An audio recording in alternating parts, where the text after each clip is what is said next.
Hey, Daryl here, and this is my daily devotional.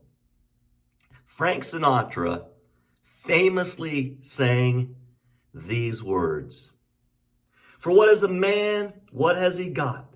If not himself, then he has not. To say the things he truly feels, and not the words of one who kneels. The record shows I took the blows and did it my way." That is the problem with the majority of people today. Yes, they did it my way. King Saul made the mistake of doing it his way instead of God's way. You see, God gave him explicit instructions. He was to totally annihilate everything that had to do with the Amalekites.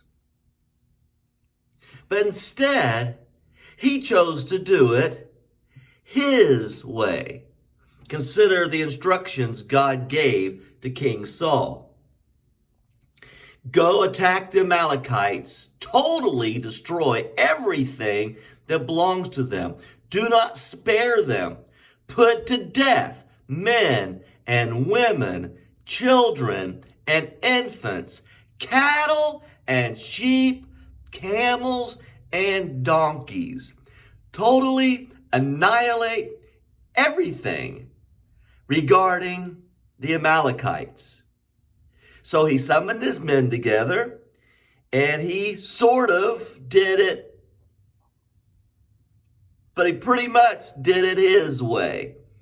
Because he did take a bunch of his soldiers, and they went and destroyed a lot of the Amalekites, but not all the Amalekites. Why? Because Saul did it his way. Saul and the army spared Agag, that's the king of the Amalekites, and the best of the sheep and cattle and fat calves and lambs, everything that was good. These they were unwilling to destroy completely, but everything that was despised and weak, they totally destroyed. So in other words, they did it their way by taking a plunder and by keeping the king Agag of the Amalekites alive. When the word of the Lord came to Samuel, "I am grieved that I have made Saul king, because he has turned away from me and has not carried out my instructions."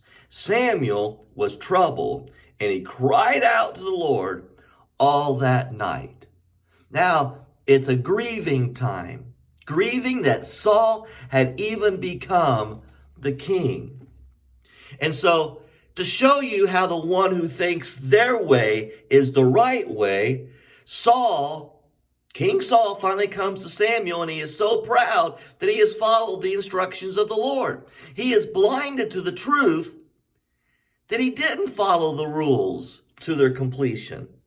Saul answered, "The soldiers brought them for the Amalekites, spared the best of the sheep and the cattle and the donkeys to sacrifice these to the Lord. And we totally destroyed the rest." "Stop," Samuel said to Saul. "Let me tell you what the Lord said to me last night." "Tell me," Saul replied. Samuel said, "Although you were once small in your own eyes, did you not become the head of the tribes of Israel? The Lord anointed you king over Israel, and he sent you on a mission saying, 'Go and completely destroy these wicked people, the Amalekites. Make war on them until you have wiped them out.' Why did you not obey the Lord? Why did you pounce on the plunder and do evil in the eyes of the Lord?" This shows you how blind he is. In verse 20, he says, "I did obey the Lord," Saul said. "I went on the mission the Lord assigned me. I completely destroyed the Amalekites and brought back Agag, their king. The soldiers took sheep and cattle from the plunder, the best of what was devoted to God, in order to sacrifice them to the Lord. And he said, we don't want that sacrifice. God said, I don't want that sacrifice. I want your total obedience. Does the Lord delight in burnt offerings and sacrifices as much in obeying the voice of the Lord?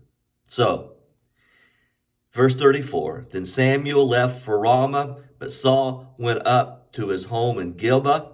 Until the day Samuel died, he did not see Saul again, though Samuel mourned for him. And the Lord was grieved that he had made Saul king over Israel. He did it his way. Folks, are you doing it God's way? Or are you doing it your way? God bless you. Good day.